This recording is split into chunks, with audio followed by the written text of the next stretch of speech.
Ya say share be our Smart Ghana update so. News update and bread say ye dey ebesomo. Me obi bia akwa aba me dey adwoa e champoma. E na no memenda ye na ye hunsu kese a eto ye na nya asem kito na da je nim kra. Na ensuo ne to ye no amanfo bi de omuhunu amane pa.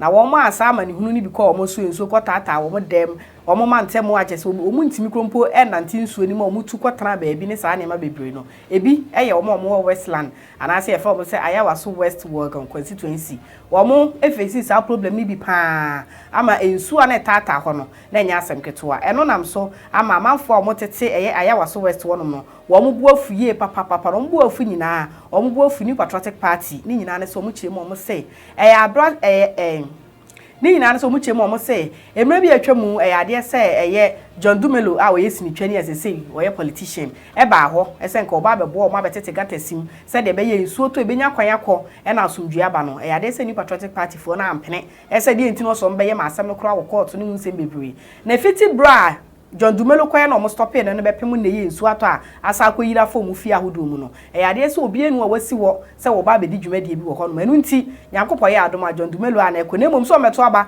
e de ama ma lead ye ne we member of parliament de ma Ayawaso West Wagon de enya de be ye adwuma ye mpotie se de amanfo a wo mo ewa Ayawaso West wo mo buofuo na wo mo kasa e de wo mo vote ekọ e de ma John Dumelo me ba me ni Jack e be ba asemi mu nkomo.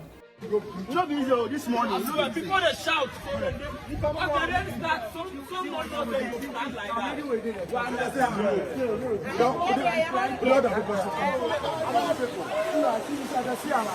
How many people tell me to go back? You dey correct well. Ayo akpa. See, edo akpa tami yi, understand?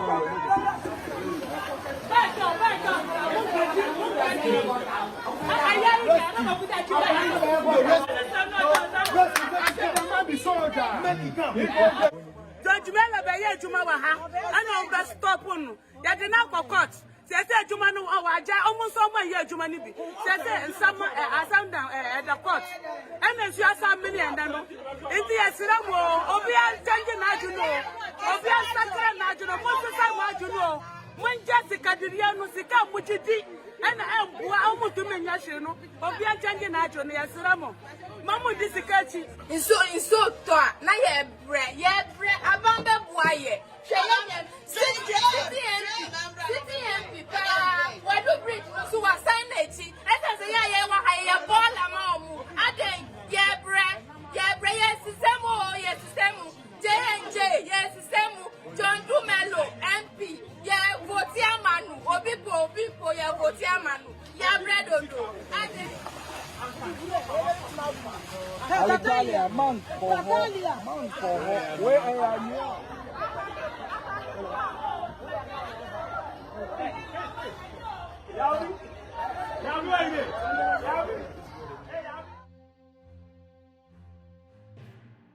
Ebusia eno ene yekwhwe ohwesera manfo ani abro mo sese afiwe ni de kwa bia aso jeje na ese John Dramani ene John Dumelo ene beko na se bibifo ne ma lead ya ba befa Ayawaso West seat ni de enya de a ebe ye adwumenti eja me so ni Jack e ba bebo asemi mu komo Jack o papa na ombo ko de ya me anu minu hia ye was smart so ache enya agoro uti de asa wasisem enom ne sa ne ma na akura kiso why you cute enom ne sa de na ya hwe eye John Dumelo amanfo mo Ayawaso West ese John Dumelo bai se nko be ye adwuma no MPP fo ampene o ma ampene no so ma anya adwuma no amenei hwe nsu etata ho agese wugina mu a me a metie kura se de be fa me ene sa ne ma na de asem na wo ka de afa ho you better that Smart Ghana update for us na me how ne say ho no esase yiri da ben ye musa se esase yiri da ben okay John Dumelo time ene yiri ye John Dramani John Dumelo no time John Dumelo asem na America president okay John Dumelo no time ene yiri ye anase past presidents so what did they make an asia ye recall it say John Dumelo ba su ya o say oye MP o person oye MP no is oye candidate no time yi ene yehu sa di wi ana say o ho dida dia me mention say 2019 o be bi na John Dumelo na ade senka gutters no betitim because we say nsuo to ha wo mo nto betitim ma kwa dem say de be nsuo to asa problem na nei omu face no ko mu en face but MPP for no ama kwan na me share video no na me na wo ye na me check e no ma bi wo me phone so kaka okay Daily Graphic post and I say more publish news be about this same thing na omo say Ayawaso Assembly has not stopped John Dumelo from dredging. Okay. So what you say? Now that means person just say yeah stop it John Dumelo from so obey got anymore and say and only 18th June 2020 of this year. So what you say? And I quite remember say this dredging no you know this 2020. And 2019 was 2019 or titi got but dredging angasa asin be a got akese no pa de no 2020 no shase okay ana omo say omo stop on say onye sa ade no so aja say because ana John Dumelo na be posti e won Twitter handle 17 June na de che na o posti ye John Dumelo asema o try and say the community in West Legon complained to me about flooding, and I decided to help by deploying excavators to dredge the drains there. After 3 continuous days of dredging the site, Ayawaso West Municipal Assembly has ordered me to stop, okay. But I still there for my people. So these two, why won't they kind of create? Sir, Obi a ono ne kwaye adwuma o se ya stop him. O se ya stop him we state wa. Ono ne kwahwe the report by say ya stop him. Ya stop omo assembly ni say ya stop John Dumelo. But me who say John Dumelo jaye. John Dumelo so entimi entwantro. Aha, ntimi John Dumelo jaye. Wo followers be brave. Because was starting as what the excavators about be see so say wo ye adwuma there. That means say really why na adwen say obeboa ama na stop nti say ono ne se botimu nyan na so jaye. Na say be a Daily Graphic and I say a graphic online so the aba say one stop here e dey ntire John Dumelo je adwuma no aha ma me nkan to aso say we di nkomo amanti ase bia ye adwuma o baabi ma me nkan to aso asema o mo kan ne say time John Dumelo be post to say dey na asema o mo kan ne say it is unfortunate that people for whatever reason put a spin on an invitation we made to Mr. Dumelo as a stop notice. She said that is the MCE. Then Okaka said we want to put it on record that the said report is false. That means they invited John Dumelo to come. Yes, omo command letter. Yes, omra. Okay. Dibia omo command letter senka onya no omra. Say dibia this kind of things na here municipal no a concern. You can't just take yourself own farm who say kwa ya de na bra mpanifo eni ho so aja e bia me madwe mu no e bia ma notice say onye den omra onya no omra na bia omo kan wasem na bia ono so onye den anko so aja say but if baby no on the other side no this time no we have to applaud John Dumelo so aja say because ade ananko ko ye nanka ye so aja say because you ha na nkofo bi wo ho no ma omutimi ye kwan de omudin ye den etoso ebu okura omu enko ask permission me na me ka kire wo kwan mi fa wo be kwan na de se wo kwaje permission na me say ye o ha na bi mu ye abra omu kwaje permission me de ka asema besi baabi ye o ha na bi mu ye abra omu kwaje permission enkwaje hwe so aja say ebi mu kura timi kotua bribe kekese me pese me ye kwan we abra omu ni authoritative yi bia enko aban mu kura o na nka pese obi a wo hu se fault bi wa ha and is it possible it is because you wo kromo na Bishop Daniel Obinim now be say we from Bofo Junction Kenya ase na make from Bofo Junction to baby na sorry ne wo no na say we be from Bofo Junction dia ba betwam ase ye kwabo sorry na so de nka we de awram e de akọ na sorry wo no wo koye no enye say oduru wo no manam say ya te koyo wo no anka sa be kan it take time before so man permit baby I make sense you know na won timase dem pese me che ne say a voluntary work and na no pese wo ye den oye utie me oye voluntary work na John Dumelo pese oye because even kokokra bitimi try say omo ye clean exercise crab omo ko as permission free baby a me dey ka asema besi baby enti na nka ne papam na nka oboa omo so but the mainstream ni say ebi invite ni say won stop no omra no wanko say won de me pa che me nka say de wo kan say permission sem na wrong go correct ba me ka say na nka oboa wo mo wa bi John Dumelo no a mistake and say must stop me amema so on say this go here nti me ka ko si say me ntwa no so say wa stop na say wono no so ni say bia must stop me nti me ma say ne de enye emra kwan so no because enka bia John Dumelo no ye MC ena me ma dwe champu ma mtie bia me person be ye member of parliament de makanya asefo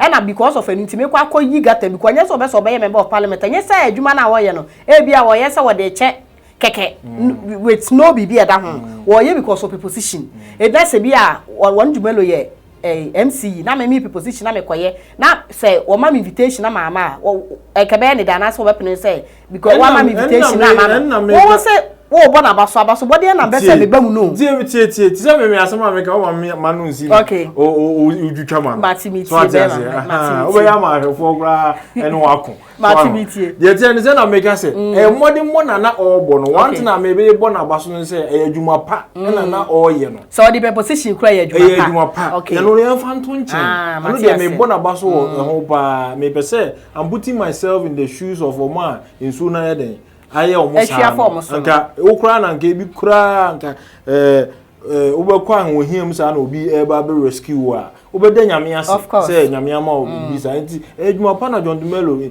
nti be bia ade ni nyina da ye ono John Dumelo ni MC no so ati ase e na mibusa say bia na John Dumelo anko so nti enu kwan say omo kasa no eble won ho na me kan akosi na what if say wo koi e na indeed wo ka che ni say wo jai you and I were not there okay so what I say but e kan akosi say they should ask omo complain say and they should ask the progress or the process of assembly omo say wo court no na assembly you see stop John Dumelo no so what I say that is what they should ask they shouldn't just talk and when John Dumelo call ho no na nka say we explain things to them because you had now tweet here and at the MC for reply say they just gave you a stop notice and an invite.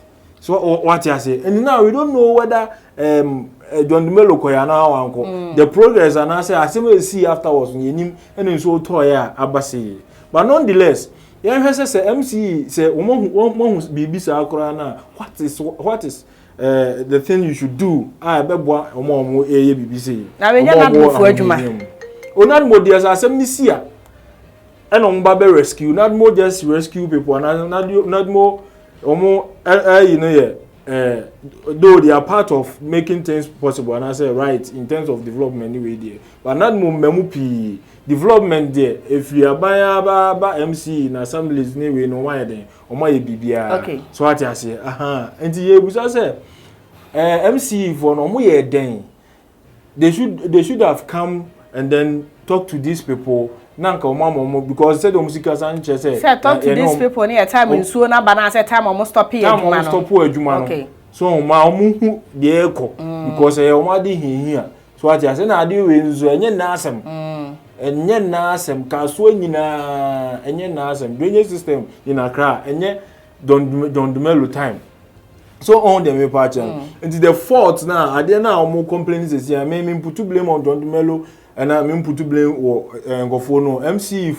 you know what happened between Omni John Dumelo because we na mo ye the main way na mo head the community we na mo take decision the upper chance say bia after some the invitation na ebre no say stop working invite ebre no the esi achire no say koma ye Ghanaians ni ehu now the vicinity no nke so omu hu ni eko because now they are complaining as if as a service with the government in power and then the MC stopped John Dumelo to help them as I say you know or how say at all so what I say and then the Ghana is here we who say MPP for stop NDC ni so or boy so nti ana communication you know ana enye ana two you no be say o Ghana ana no be say sisa minim say na dey na penifoni process say o money to pass be a yiri pa na so twen na o pese o me twen o ti ho na say because e bia o ti hoyi o akwan na o be see dan without any consent So I just say without any proper friends saying consultation. So I just say there was an jam cry, but movia and but a ba omo ye Ghana for. So and I blame no so be kwa ma ban. Anti na e kwa ma ban no ma ye hwe bibi ha say. Once I say utie kasa na omo kasa no mo che say ma Lydia wono na MP de ma aye waso west no. All bad because of ensuo na etata ho ninti no. We said ye hu say Dumelo na mu timu say bra na ni abripe vote no no na say wan hye da anye den. Anye ne senti na the end of the day beto abade ama John Dumelo. Now how would they know say John Dumelo na ye bia open position enti na wona mu nsu na bia chance be ma Lydia bi. Wa men ka say min kire omo. Whether my many friends who no friends who it doesn't solve their problem. Okay. So what you say? Whether John Dumelo ever ho it doesn't solve their problem. Now they need a permanent problem. Ade ebe boama ezonu nye den. Emma hobim. So obi be fema beduru ana obi fema bedu. Was this situation and yes a small thing no. Yes almost hwede politics. So what you say? Ade ana Ghanaians sebi eni nyansa wo ho no. Ade bi si a ebi kura enye politician na betimi aba be solve this problem. Obi owoni ba bi kura na be ba be solve this problem we amamo. Because wonim die fa ho. Their government mano authority ni so na me opportunity a obetimi aba be yard no. And so no me dey politics. Yes obi entimi venture. Into whether the women pass through famos or famo John Dumelo famo, it doesn't solve their problem. Ehun hia John Dumelo de no ne ho ahye. Oh, mo shoes him say because at the end of the day no more tisa resident won obi ejinejine nso ni bi. E na John Dumelo abeka wo ma ya che say wo mo problem any problem. But in other case no ma me ne de ese ohun ni se be de aye de nyon ne na no de ba betietie nso ni se ma me so oya oba ana se bi se bo se nyini se John Dumelo e kan ho din mu so kura John Dumelo be wa ho din ase ma me no. Okay. So ati ase but John Dumelo enanti mu no ne nanti no entwin so ni nko. Firi a wo yisim no entwin so ni nko. Okay. The right thing is it should be done. Omo ankasa they shouldn't depend on the politicians. Okay. They should go to the MC. Let's fence on now who the ni na ban so ni nko. Sister fashion ma. Fashion ma. They should before wo community now they should go to the MC. Should talk to them. Adenti na ma John Dumelo ama me yade na mai. Oh ebia NMC for anyway no more just caterpillars anyway omo ho de that they omo beto aye bia fool na say bia then you go there you talk to them now the way forward no cause say how they are talking means obi enu wa or for just that they were waiting for John Dumelo to come and solve their problem and we don't know what is what is ahead you stop with John Dumelo in the sea so what I say okay. Na say wo ka say wo ko MC wo na wo ne nkunya nkita undie na say nyenipa ba ko ka be ya restaurant for ni no mo tete wi no of course ye ho sa na ye no impenifo ne wo mu on say impenifo ne wo mu no ko MC ni ho na mo ne ko kasa intellectuals wo mo ne ko kasa na o mo caterpillar ba ko na ye di bedwi ye kwan okay so what you say ne kura no sisi me hunso why gates ase sisi angasa de omo utumzo omo be gusu kora angasa but before that na nyanya yin na omo koho na ma bibia di untimi ntina fa akoti fa kwa ati wa de so what I say and then wait for someone e be all battle or court so ya be stop no battle or court ono so e be o main reason why I be stop no on there was ya ba stop no MC so say am stop no ya man notice say no omra. You see what is going on. The before what they should rely on the MC is not the politicians. Because the politicians, if you throw an about that MPs, no, if you throw an about more all these things, and it's election year, but me about say, if you are John Dumelo baby obey no baby and you're convincing, and I say you're convincing, Corona and solve all the problem. Okay. Because you have got your motive pen. So what I say, Omotimu pens still the tianity, what right thing is so moye. I don't hear. Okay. Yes, sorry, so na dia futu and now dey man titi ni ye mpedi for no. Say bibi say no because enye aya waso west for nkwa na face sa problem no. Ye hu say ka so afo so bebre. Etin what are they doing about this situation? Ye mpedi for no ankasa no. Ana me hu ni say me I'm boldly saying this there. Me hu ni say omo mpenshira. Omo pe sa physical way na omo mpenshira. so ba be ya de no pa ama ni pa na ma ya ka say oh empinya mi hira o pa de ayi sisika kesi bi be mansa na ba be ye okay so ati ase nti omo mpenya mi hira so be ka chom se nya mi hira omo no omo hu omo se nya me hira omo de da omo nya me hira omo me sana me hunu pa because you say ni pe gu pa so mo mfa ho ayi se sika twitwiri di kesi bi abeto no mo ansa na mo ba be ye adwuma no so ati ase enso futuo na me de ma communities ni say we shouldn't rely on these ministers, MPs, politicians. We can rely on them when they are ready to, and then we put our effort to help them. So when you're ready, I ain't yet one man what you want in Super for Oba. Yes, it's not about politics. It is not about politics. I'm not here. I didn't cancel say mono. Ha, intimidate the message and penny for no. You see, Ghanaians are discerning. Ghanaians are knowing the right thing to be done. It wasn't at first. I now just say, "Chema, you may have my and oh, that's the same thing. Because my member said they are any the PJG for John Dramani ni John. I said because of John Melo effort. I'll put you. Okay. And then I may want to pass on our team. Because I'm going to put effort. And I go also and Casa the same way there. Emma, put effort. And the news say be a. Now the amendment was not maybe say any because of votes. How are you sure say nipa be your opportunity now the same right thing and I say good thing about one so asembisi say ya MC we dey about me chipu this in asembisi is here we should forget about vote and nipa nepe so to me here na nko ti gatanu okay ana bibia here yeah because nipa na okoto aba no nim na adwen so beto aba na won but solution no solve okay who na see focus ni use our politics near them yate ekwe ni mo yate na de work no na o de so yiri no so yiri ni za no man na no community no na say you want na lack and say we don't think about our generation, we think about now because our community we betimi discuss of one problem so most can go na ko MC or hard man betimi solve problem than waiting for someone to solve it for them. Say in other hand obi so be ka say enu ntina yeto abayi. Of course, but in any e be fa afa oba. Okay. So what you say e be fa afa oba. Ntina ko Nigeria omutimi yiska ye kwan. Okay. Alaji no yiska no ye kwan because yero serious so a o ma ne mfa ne ba. Kai ne daachi. Ne ba e bia dan ne dia ne ba ba betinem ne na hand to yeah once a generation upon generation. Okay. Na e boa o ye nwene sa menye na tata me ba ne binyeska nti o wa so o ba be ne de. Na aye ne adia. Yate Jack me fa nsi ya. Me manu asi. Yate ayi da se. E was ya for me so me de manu asi. Ya me be say hie bi ma dwe chamfo ma ne me di me ni Jack e na e twetwe nkomo ya kra mo.